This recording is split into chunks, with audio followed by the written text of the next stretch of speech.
VocalEye Almost Live Zoom, For a Look or a Touch, hosted by Amy Amantea, with special guests Timothy Vernon and Michael Shamata. Welcome to the VocalEye Almost Live event. My name is Amy Amantea. My pronouns are she, her, and I'm the Community Outreach Coordinator for VocalEye. I'm your host for these Almost Live events, and I'm a member of the blind community. And I just always want to take a moment to thank folks for any donations that they've made. It's really, it's such an honor to have you in the space, and we really appreciate any support that can be made. So there's always a link that's posted in the chat if you feel like you can make a financial contribution, but you can also support us by writing letters of support, by writing testimonials. We really appreciate that, and it goes a long way to letting our funders know the impact that the programming is making on folks that join us. If you happen to be watching our presentation this evening on our YouTube channel, we please very much hope that you like and subscribe. Ingrid is not with us here this evening, so I'm going to offer the land acknowledgement. So I just want to start by acknowledging that VocalEye is broadcasting to you from the unceded ancestral territories of the Squamish, the Musqueam, and the Tsleil-Waututh First Nations. The word unceded means that First Nations people never ceded or legally signed away their lands to the Crown or to Canada. I think it's important that we acknowledge and remember that. A new statistic I learned was that 95% of British Columbia is on unceded traditional First Nations territory. And that is where I live, and many of us live in the province of British Columbia. So I was, I suppose, not surprised, but also a little surprised to hear that 95% of this is unceded lands where we're living. As the first days of summer have now arrived here, I look forward to spending more time in the outdoors, more times caring for the land that's around me and my home, and appreciating the gifts that it has offered me and my family. As uninvited guests, I think it's really important for me personally to be able to connect with the land in a way that I had not maybe thought about before, and to really appreciate folks who have stewarded these lands since time immemorial. So I think it's important. And I invite folks, if you live in Canada, there's a great website, and Canada is also referred to as Turtle Island, if you didn't know, but there's a great website that you can check out if you're interested in knowing what traditional lands that you may be settled on, and that is native, native-land.ca. So I encourage you to check that out if that's something that you're interested in exploring. And again, I encourage that exploration. So welcome. It's Wednesday, June the 22nd, 2022. And tonight we are proud to offer you our Almost Live event number 90. And this one is entitled For a Look or a Touch. And usually I read the little blurb, but I don't want to read the little blurb. I want to invite our guests into the space and talk about it. So standing by and waiting to jump into the space, we've got two guests with us. So Michael Shamata is joining us. And normally Michael joins us with the Belfry hat on from the Belfry Theater, but tonight joining us from Pacific Opera Victoria Content, and Maestro Timothy Vernon, who's joining us in the space. So welcome to Timothy and welcome to Michael. Thank you so much, Amy. I'm so excited to have both of you in this space. Of course, Michael's a returning voice and face in the space, and Timothy, you're new to the space. But Michael, we're experiencing you in this space with a different hat.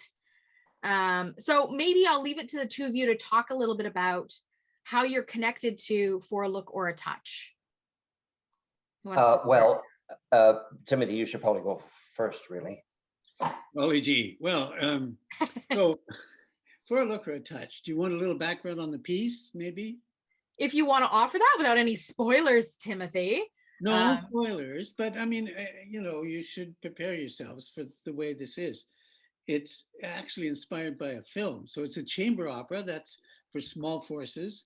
There is a singer and a speaker. This is very unusual for opera. You're used to it in music theater or Broadway, but in opera, it's not usual to have both singing and speaking.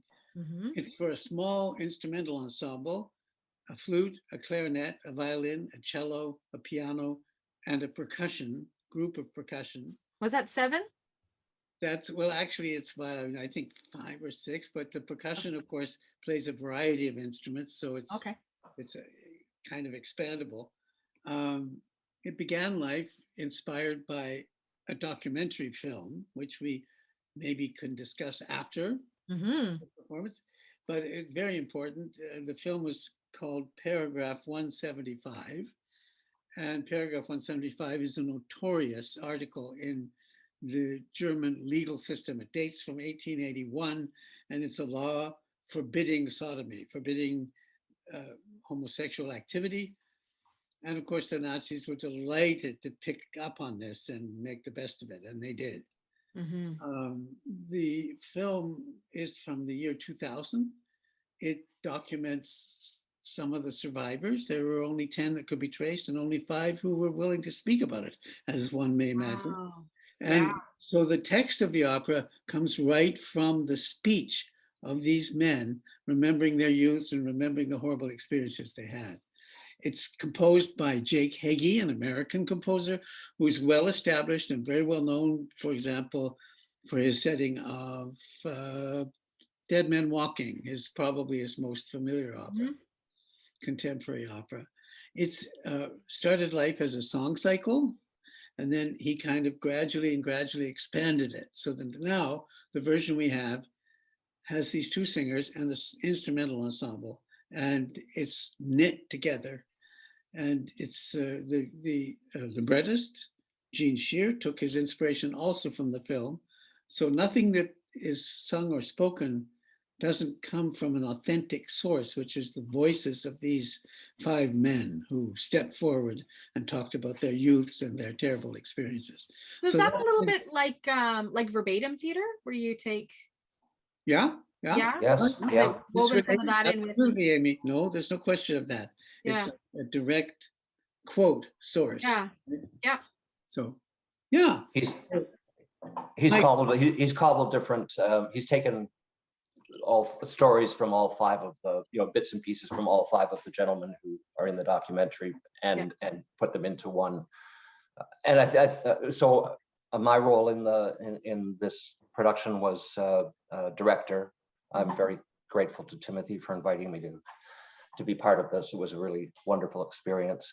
And just to add to what Timothy said, the thing about the film was that these gentlemen had never spoken their stories, because when they came out of the concentration camps, no one wanted to hear. They were still criminals under paragraph 175. So they were still criminals, and their families now knew that they were homosexual, and so they just didn't. No one wanted to hear about it. So they had never spoken these stories before, and the opera addresses the shame that the role played by the actor as opposed to the singer, the shame that he has been living with all this time, and it's sort of his journey. Well, that's all I'll say. That's all I'll say. Yeah. Yeah, but that's kind of the heart of it, is this shame that these men have been living with all this time. Wow. I should say we are lucky to have had 2 splendid performers, as you'll hear. The singer is Andrew Love, a Canadian, and he's had a lot of experience in opera, but he spent some time on Broadway as well. He was notably on Mid for a while. And our wonderful actor is well known from many, many appearances on CBC and Canadian television in general. So they formed a terrific bond, and they made this difficult and stressful sense of a love affair really clear and very moving, in my view. I also, I sorry, go ahead, Amy. No, please go ahead, Michael. I mentioned this when we talked about this briefly after the VocalEye for Kindred. We are lucky that we were working in the film medium, because I don't know how, because the actor was allowed to give a film performance and not try to match the singers. I don't know how on stage. It would be much more difficult to do that on stage, just because of the size of the singing, and then going down to just a very intimate kind of spoken dialogue. It is on a stage though, right? Like, I know it's filmed, but it is filmed on a stage. Correct. Yes. Is there an audience? Well, yes, we filmed it on a stage Okay. and invited about 100 people to sit at the back of the theater. They were warned that this Right. was not produced for them. It's produced for the cameras. Right. But nonetheless, enough of it conveyed itself. There was enormous response, and as there has been subsequently.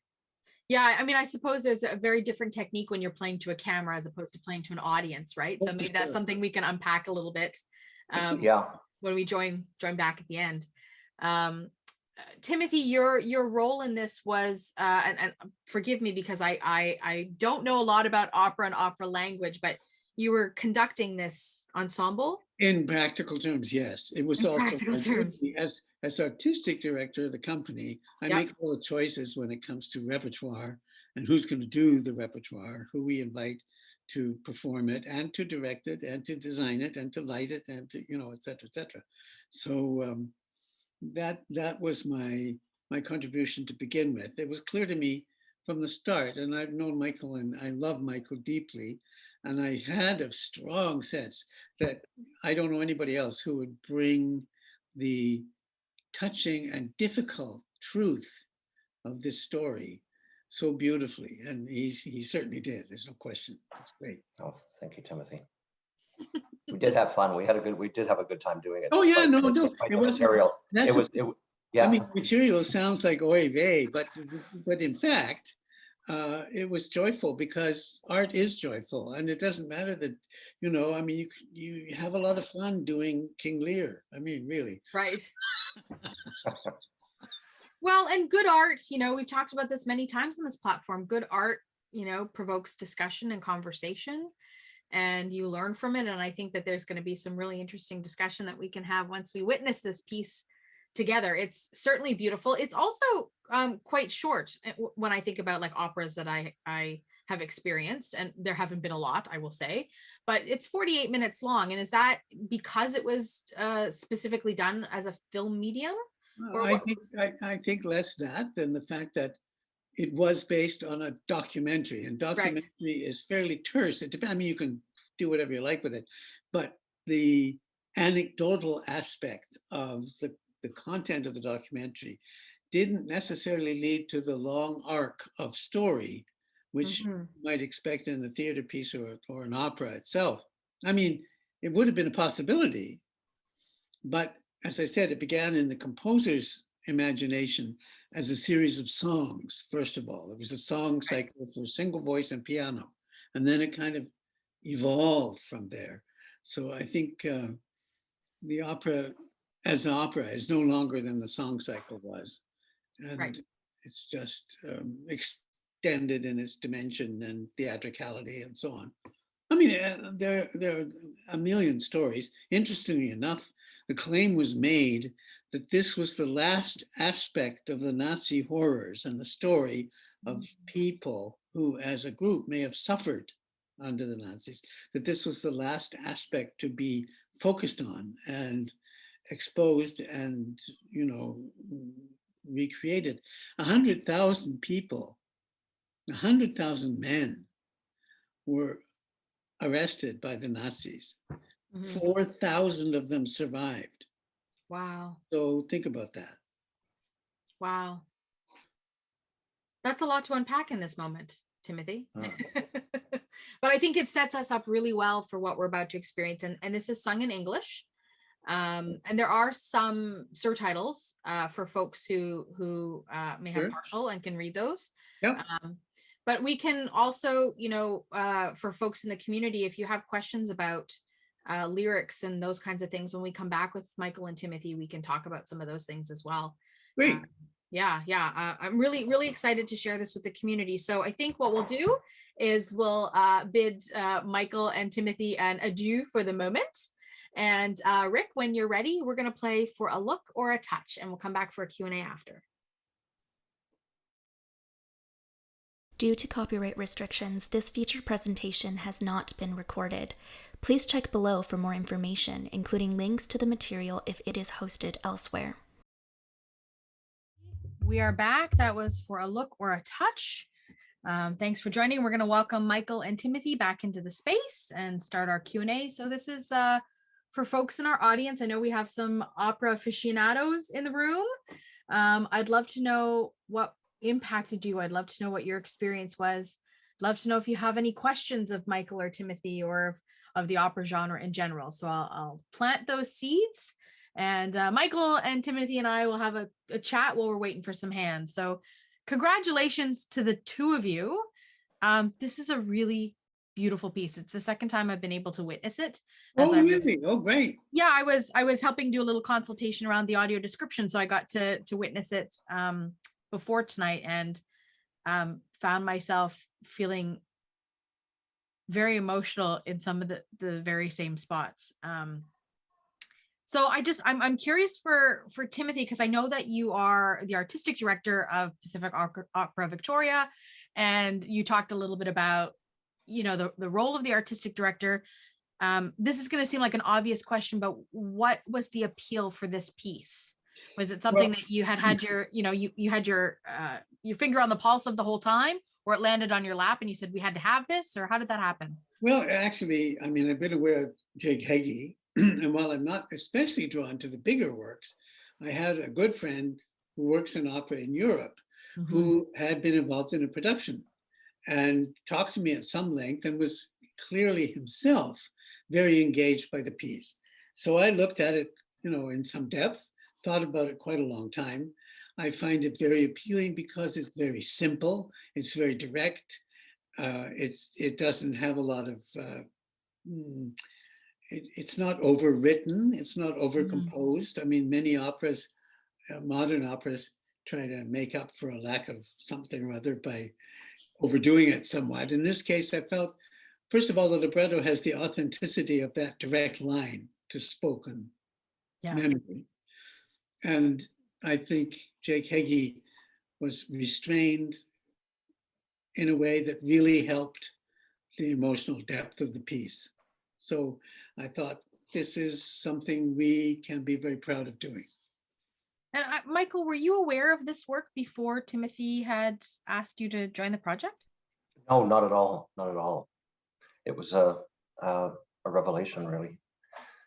And so when you were invited in, and Megan, I see your hand, so we'll come to you in a second. When you were invited in, again, you know, sometimes I wonder, as an artist myself, when I read scripts, I think, oh, do I, don't I, right? Like, was this an immediate draw for you, or was it something you had to think about, or what was that process like for you?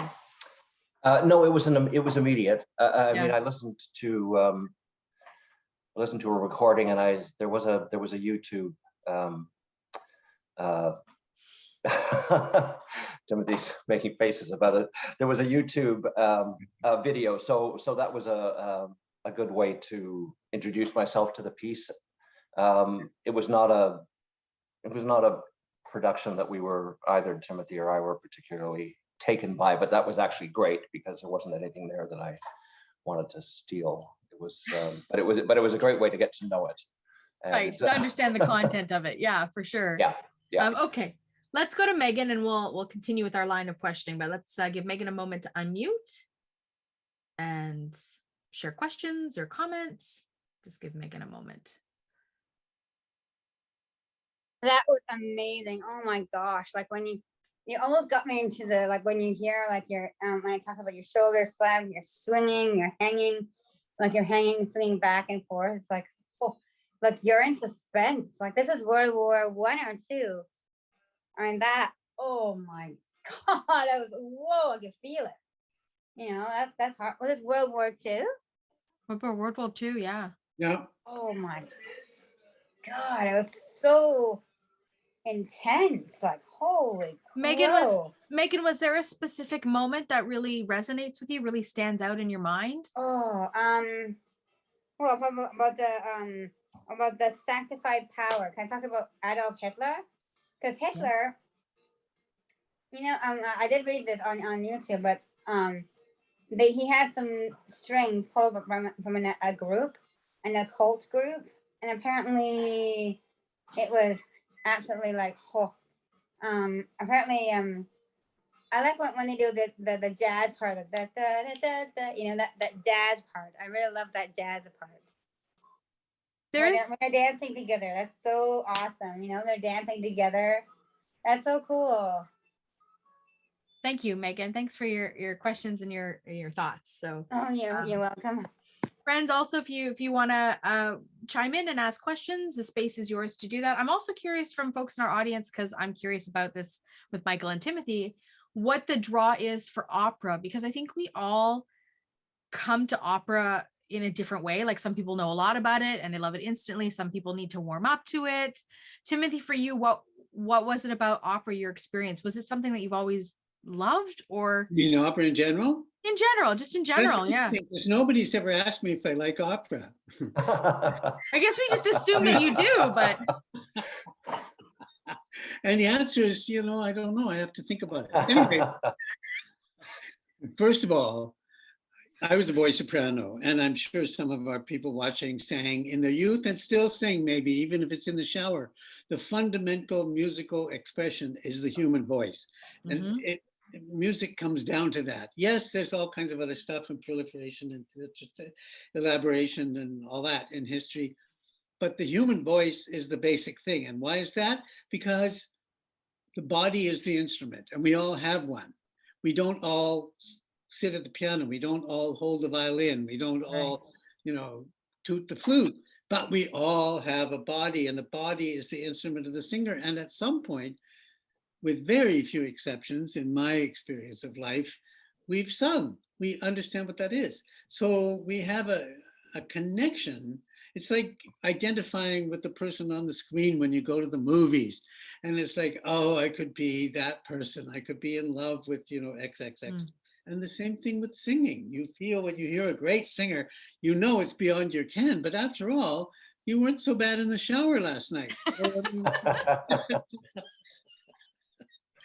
So there's a connection. There's a human connection. A human connection. Isn't that what we all are looking for? And even this piece itself is about human connection.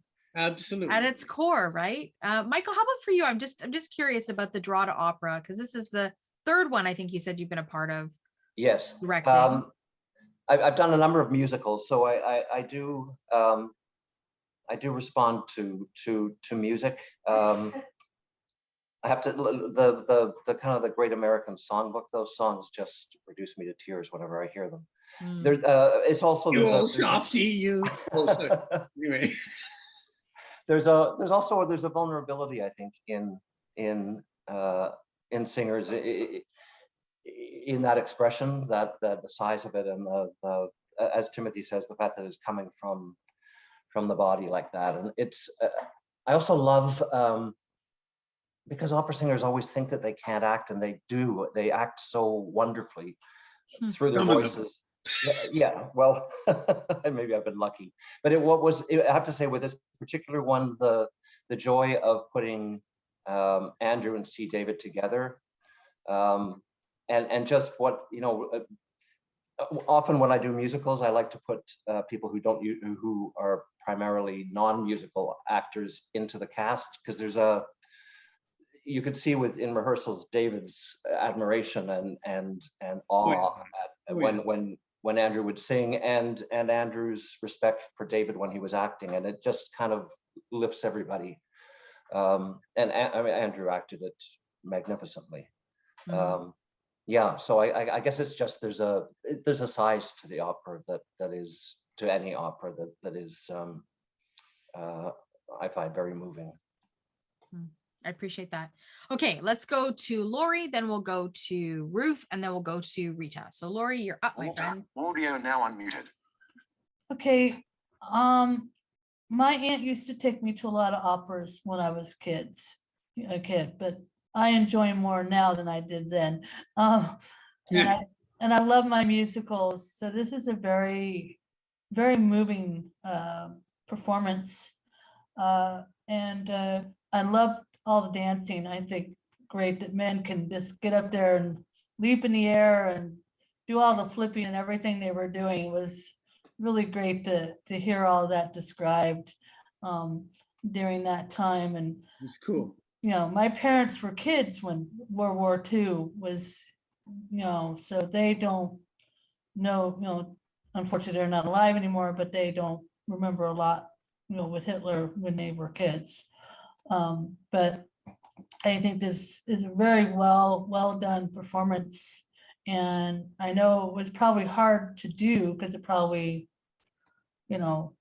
people have a hard time talking about Hitler.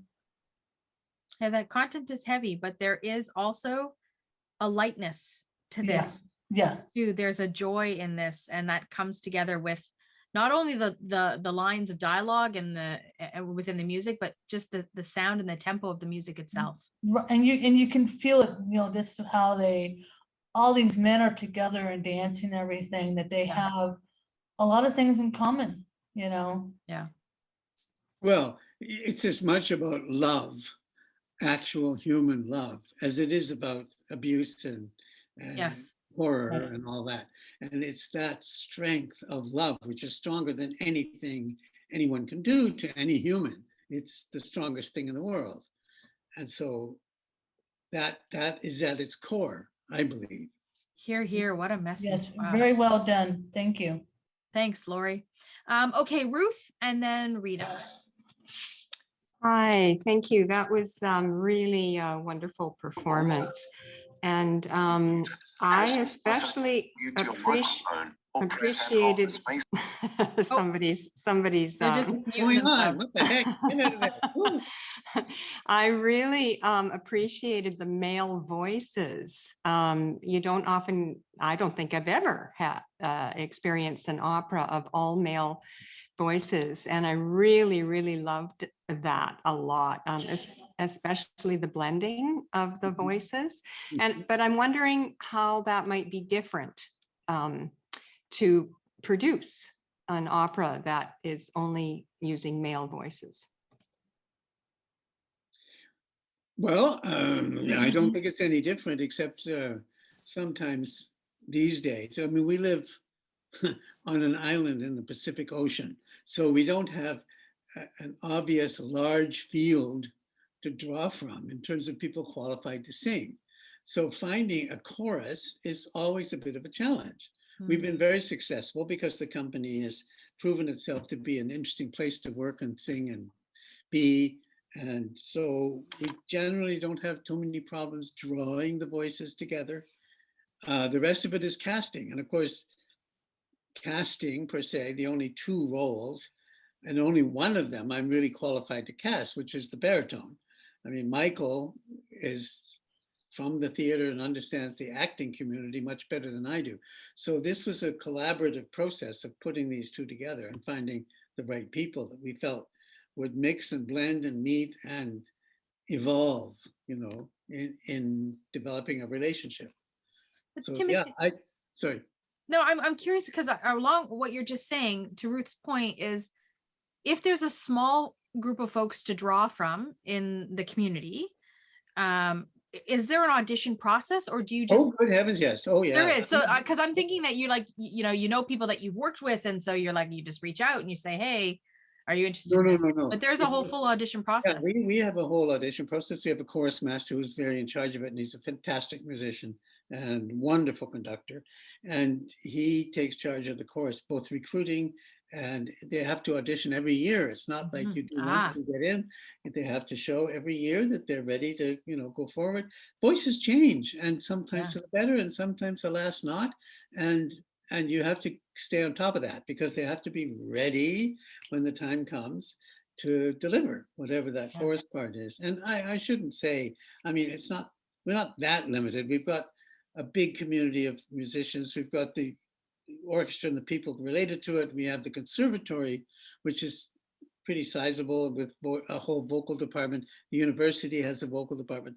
So it's not as if we're, just stuck with no real resources. We have very good relationships with all those institutions, and they help to feed the chorus, the ensemble, and keep it going. Before we go any further, Ruth. Yes. I got to ask you, any relation? Oh.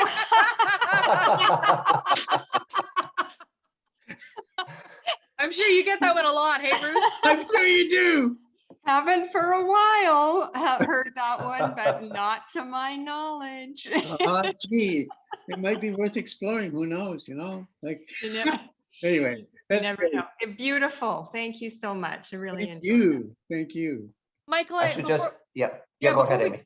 before we go on to Rita, I want you to expand on the casting process from your perspective, because you were casting the acting talent. Was Yes. that again, because you seem to have quite a famous name here, Canadian name. What was that process like? Was that a huge audition process, or? No, we didn't audition anyone. The people, anyone of that age, we wanted someone that I wanted someone that I thought would be right for the part, and we had a list of 5 or 6 people that we talked about, and I worked with David before, and I knew that he'd be beautiful in it. Mm-hmm. And I must say, I mean, it was challenging for him. All of his dialogue, although it seems to flow quite easily, but the majority of it is actually spaced within the music, and that was a challenge for Getting it timed so that it fit. Yeah. Right. Yeah. And do you know if he felt any in some spaces, and this is probably the difference between a community theater and like professional theater, but if you flub a line, nobody really knows, right? But when you're talking about stuff that comes from the mouth of someone with lived experience, Yes. I wonder if there's a feeling of pressure there to make sure that you get every word right. I think so. I mean, we watched the documentary before we, at the very beginning of rehearsal, so that everyone knew where it was, what the source material was, and had a good understanding of it. I mean, yes, David was very respectful of the text, and I think it was pretty much word for word, wasn't it, Timothy? I think. Oh yeah. Yeah. Okay. I just wanted to say, as far as the chorus goes, I just wanted to compliment them. They, it was a wide range of, we had a couple of music students from UVic, and then as Eileen said, there were men in their 60s, if not older, and it was a really disparate group, and they worked so hard together. Their movement and everything was so precise, and I could never understand how, with a group like a group of 12 people, that I would kind of say, well, take another step to the left, and you take another step to the right, and you upstage a little bit, and the next time we did it, they replicated it every time. I was really impressed with them. So I gotta say, we've got a reputation, if we have anything that counts. The Pacific Opera Chorus has become famous among directors for their preparedness to do whatever. I mean, they'll go the distance. They'll give you what you want. They're keen as keen. They remember, and they help each other remember, and they have a good communication. And while not all of them were, we had some stalwarts who have been with us for a while, but we also had, as Michael said, some new ones. But the sense of teamwork is something that's been instilled in that chorus, largely by our wonderful chorus director, Giuseppe Pietroarroya, whom I'm glad we can call Joey. And so they bring something. They bring a readiness. They bring a preparedness. It's not like, oh yeah, you want what? Yeah. Boom, they're ready to go. Oh, that's awesome. Yeah. Okay, let's go to Rita, and then we'll go to Louise. Okay, I have a few comments and a couple of questions. All right. So first, I love this. It was an incredibly moving opera, and I also love opera, as some of the folks here know. I've been going to opera since I was a kid, since I was about 6. How cool is that? Yeah. So anyway, but the thing that I appreciated in this one is I could understand almost all the words, because of the lower male voices. Sure. With the soprano voices, it's a little bit harder, but with these guys, it was beautiful. I got almost all the words, and also it was done. I mean, the music, the composer did it in such a way that it was both reflective and moving, and and sort of remembering things, and the whole tone was really nice, like Lovely. Yeah. thinking about all the sadness, but also, the joy that they experienced when they were younger and stuff like Right. that. Right. So anyway, so that was that, but there were a few comments or a few questions now I have. What, if anything, there must have been some significance to the bucket on his head? What was that? They repeated that several times. The So bucket on his head? Manfred is describing how this young 18-year-old was tortured and killed in the concentration camp. So they stripped him naked, they put a bucket on his head, and then they sent their dogs after him, and the dogs tore him apart. Oh, okay. But why the bucket? What did the bucket have to do with anything? It made him Blind. Oh, so he couldn't see. Yes. They covered him like a hat kind of thing. Yes, that's And right. Got probably it. also humiliated him at the same time. Of course. Yeah. Okay. Thanks. I appreciate that. Yeah, actually, when he said it, I pictured it, like African women carrying water buckets on their heads kind of thing. Right. And it didn't make any sense to me. So Reverse. yeah, okay. Yeah. And then the other thing was the amazing thing about the fact that when it was done, when they got out of the camps and stuff like that, they were still considered criminals because of the law. And, I mean, they couldn't say anything, they couldn't do anything about it. And, and it wasn't just in Germany, because like in England, No. I think until 1970 or something, homosexuality was a crime. So it was quite, I mean, it wasn't just there, but of No. course the Oh Germans no, it was here found that too, really, here in Canada. yeah. Here in Oh, was Canada, it here as we well? I know. didn't know that. Oh Okay. yes, until it was Trudeau, right? Well, you think Oh, of was it? you think of famous opera people, Benjamin Britten and his Right. partner Peter Pears. They had what was for most of their relationship an illegal partnership. It was illegal. Oh, really? Oh, wow. Absolutely. Okay. I mean, Yeah. it's not the fact of the illegality; it's the consequences. So Yes, I exactly. mean, it was illegal in Canada, but we didn't put people in camps and torture them to death. Right, exactly. No. Wow. Hmm. Yeah. Okay. All right.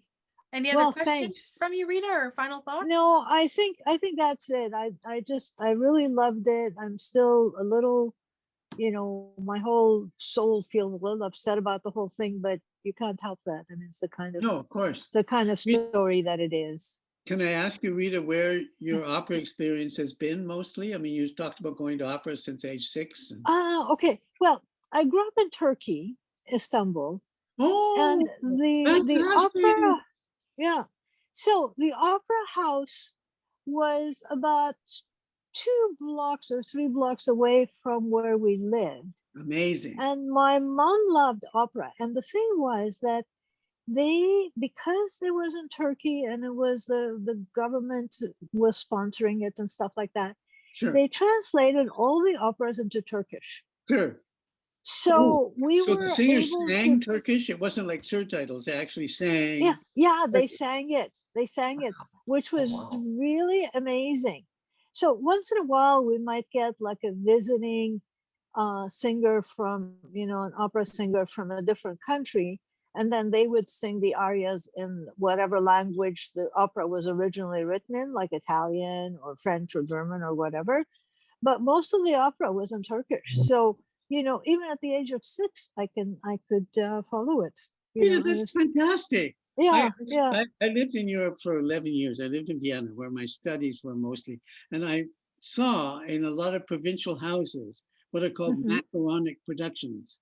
And I remember a Trovatore, and I can't remember exactly where it was. Was it in Ljubljana or somewhere like that, where you had 4 languages going at the same time? Oh wow. Wow, my goodness. Because people have flown in, from here and there and whatever, taken the roles and done it. So I love that story about Yeah.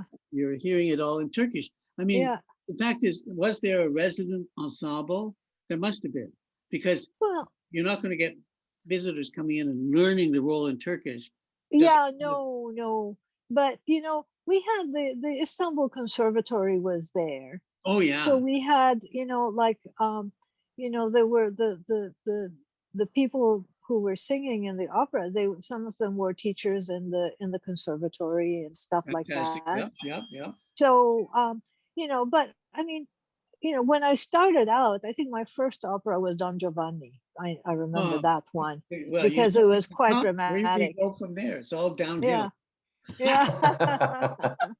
Yeah. But they also did some operettas and things like that. But it was really good, and it was so close to home, and they would do matinees, so we were able to go even when we were kids.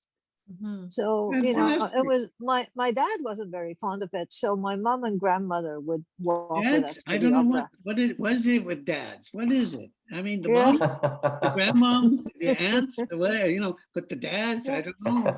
Yeah, I don't know. Anyway, whatever it was, but it was great. I loved it, and I still love opera. So Before we go, Reed, I got to tell you, Yeah.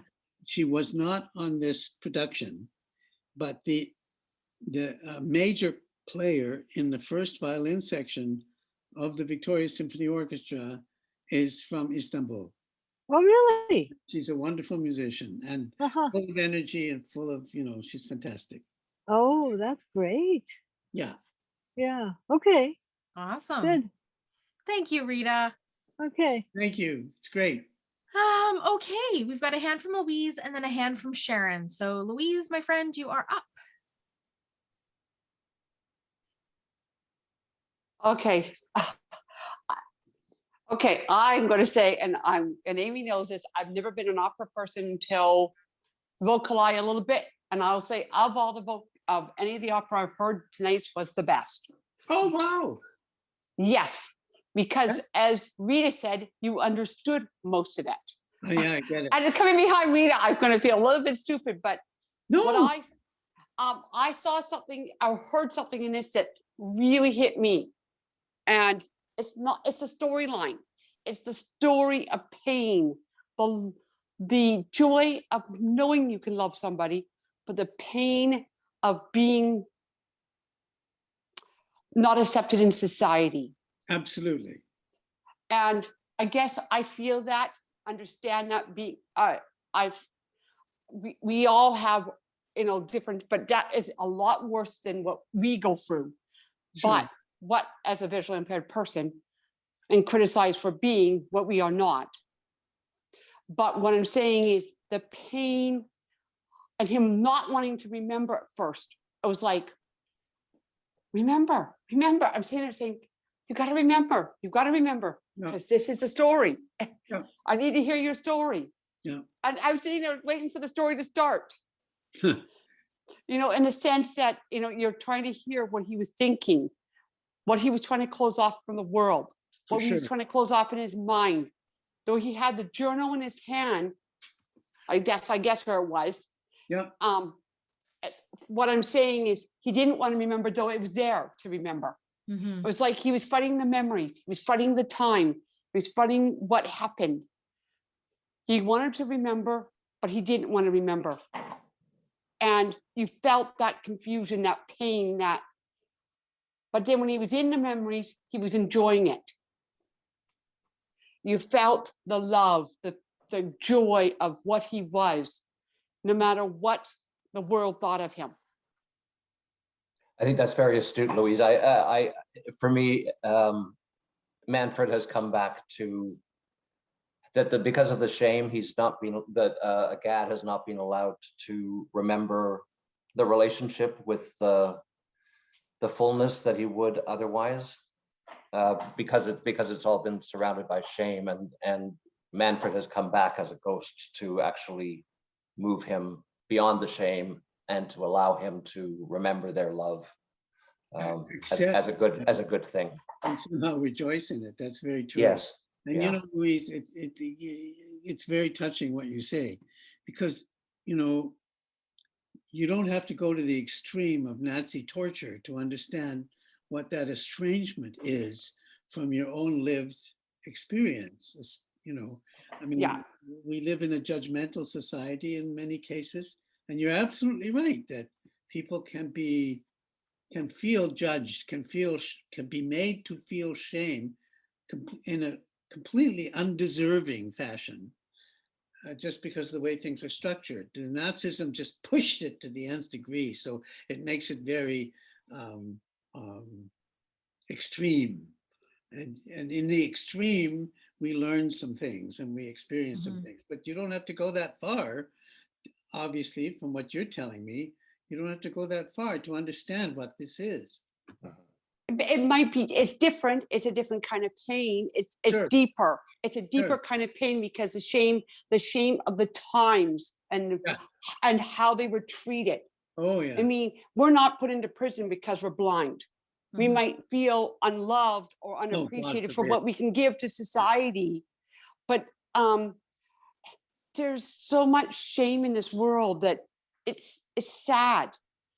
It is saddened that we're judged for who we are. And that's what I took from it. They shouldn't have been judged. But the law shouldn't judge them. The law shouldn't judge anybody's decision. No, you know, society says that's wrong. Well, what's right? Is it right that a person can walk down the street in a bikini if they want to? Or if the person wants to walk down the street in a nun outfit? Sure. Everybody has the right to choose Sometimes what both. Oh, sorry. No, I'm saying, what I'm saying is the judgment shouldn't be there to what a person wants to be and who they are inside. Totally. Louise, you're dead right. And you know, something that transcends this, and that I think this work tries to show, is there is something more powerful than the shame. There is something stronger, and that is human love, the connection, the things that fill our hearts and that give us the strength to go on whatever, and give us a focus. And there is no greater source of both energy and commitment to the future than love. But it's the thing is when he was fighting the memories and didn't want to remember, he was fighting this. He was living in the shame. When he started remembering, he was happy to remember. That's what I felt it. Yeah.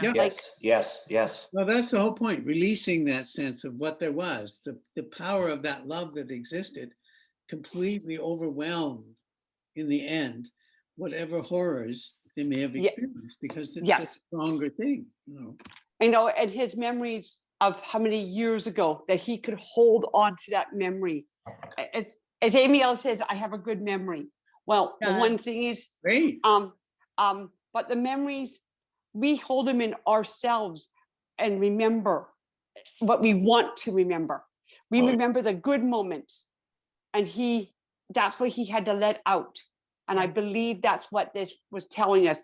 Remember, even when it hurts, even when the world's against you, even when it was not letting you have what you wanted, you know, it was like there was joy to remember. And even though we celebrate this memory with love, the songs, the beat, the tune, the way it was done gave us hope for them that this will never happen again in this society to them. Louise, you picked up a lot of stuff from this. I'm so proud of you. I'm so proud of you, because as somebody who didn't, you know, think about opera, here, look how far you've come. It's amazing. That is the first opera I could actually say and do that too. Yeah. So I'm gonna want to watch this again, because I bet there's more to pick up than I did. I bet you're right about that. But thank you for sharing it with us. It is. Thank you, Louise. That's great. Beautiful. All right, Sharon, my friend, it is your turn. I just wanted to say how it was wonderful, so powerful. And like all the others said, you know, a lot of times you listen to lieder music and you can't understand half of what's being said. This was basically very clear. There were a couple of spots I wish I could have read, you know, the words, but basically it was really clear and beautiful. Did you work with the composer, work with the documentarian? No, not directly. The text came from what we call an opera, the librettist. He writes the book, he writes the text. And he took the text from the film and condensed it and turned it into a form that the composer at first found congenial in terms of making a cycle of songs. And Right. then gradually over time, he expanded it. So that's how it happened. So at first it was kind of like a leader music, like a song cycle, and then it became the You're opera. absolutely right. That's exactly what it was. Oh, okay. And so, but did they must have had to get some permission from the movie or no? Yes, I'm sure there was negotiation to use, the Yeah. original source. The film came out in 2000, so it's probably covered by copyright and all that stuff. Right. But Right. it's not the sort of thing that people are going to fuss over. The author Right. of the movie, Bob Epstein, and I think Jeremy Freeman, they're terrific. They made 6 or 8 films documenting gay life as like documentaries, and they won an Academy Award for one of them. I mean, they worked at a very high level. This was a bit later in their collaboration, but it was clearly something that meant a lot to both of them. It was tremendous. It was wonderful, tremendously powerful. So thank you. And thank VocalEye for bringing this to us, and for audio description. That was just great. Just great. So thank you. Thank you, Nice to Sharon. meet you, Sharon. Thank you. I wonder, we should do a search and see if we can find, what was it, paragraph 175, right? That's the name of the That's right. documentary. That's right. Yeah. Because that might be interesting. You can see it on Criterion Channel. If you have Criterion Channel, it's available. Okay. I don't even know what that is, Timothy. Criterion is a streaming source, one of the great sources. Oh. It has a huge collection of classical movies, like classic movies, and they, over a long period going back, and they bring modern ones too, and they rotate every month. There's a different sort of selection, but they have a big, like couple thousand in the library. So you can find this on Criterion. Good to know. Yeah, it might be interesting to, I'm sure it doesn't have audio description, but sometimes documentaries are easy to follow. Sometimes they're not. It just depends on how they're made. Well, this documentary isn't particularly visual. There are some shots from the period of it's the knowing who's talking when is usually, yeah, exactly, when you got all the different voices. But sometimes when there's a story, like a common theme, it doesn't even matter who's talking, right? Because you're like, okay, you all kind of experience the same thing. Well, these 5 men who are in there and being interviewed, first of all, their voices are distinctive and their stories are distinctive. And they're so touching and so it's very moving. And some of them are more reluctant than others, but some of them come right out with whatever there was. And you feel the strength of their memories. I mean, I was impressed by one of them who, when he was finally released, even before the end of the war, he was released and joined the army, like right away, the German army. Wow. He wanted to be with men because that was the overriding thing in his life, right? Yeah. I mean, it's extraordinary. Anyway. It really is. Michael, when we had talked a little bit before we jumped on Zoom this evening about maybe the difference in directing when you're doing a piece like this as opposed to a traditional staged piece. And I wondered if maybe you could speak to what maybe challenges you might have experienced, or joys, or both. Do you mean between opera and theater? Is that what you mean? Yeah. Well, I mean, the first thing is that the music is the primary focus, really. I mean, it's and I've been fortunate in all 3 operas that I've done that I've worked with Timothy, which is a joy. And Timothy actually is much more lenient with directors than some conductors, as I've learned. But so really it is the music first. But I was saying before is it so much of it feels like theater. That we tape out the floor, we tape out the set on the floor and bring in rehearsal furniture and props and things. I think the biggest difference for me, I think, is what I said before about so often. I mean, I've been very lucky with the opera singers I've worked with, that they I thought they gave magnificent performances. And our first experience, Timothy and I together, was on a production of Bohème about 10 years ago, I guess. And what's interesting is our tenor was ill and was unable to do the opening night, and someone was brought in from New York to play his role.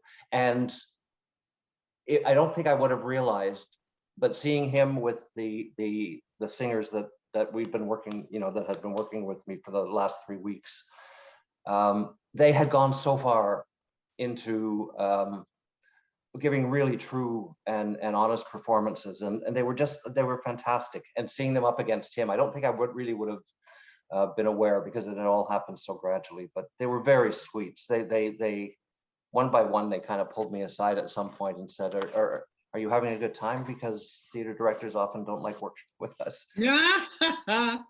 And I thought, anyway, I loved working with them. I loved working with them. Well, here's the thing, and Michael, you please, I mean, we've talked about a lot of stuff, but the fundamental thing that music does is slow everything down compared to theater. So the composer determines the pace of the whole evening. Whether, interpretations vary, so a little bit faster, a little bit slower, but nonetheless, the composition sets the pace of the delivery of the text. And that's not something in theater you're used to. No, not at all. No, that's absolutely true. Absolutely. Yeah. Can you share with us a little bit just about the technical pieces in terms of this being filmed? How, to get those camera angles, how many times did you have to film this? Or we did two performances. You did two. And so we filmed it twice. With what? And Four cameras? we had 4 cameras out. We had, I think there were 6 cameras altogether. Yeah, there were 6 cameras, and I didn't know until you could see in the credits there was a videographer listed. I didn't realize until a couple of weeks into rehearsal, he said to me, you're directing the filming as well, right? And I said, no, I did not know that. Oh no! And so I had to come up with a shot list, and then during both performances, I was on headset with the camera people, and was sort of saying, okay, camera 1, he's gonna move in a second and follow him across, and camera 2 pick up this person. And anyway, it was exciting. I have to say it was terrifying as well. I thought all this money in it, I could ruin the whole thing very easily. But yeah, it was thrilling. And then we did the editing, and that was really fun. That was a great deal of fun. And typically when you edit music into video, there's a lot of lip syncing that happens. So how did you match? Well, this was sung live. This particular was live. Yeah. The visual and the audio were taped at the same time.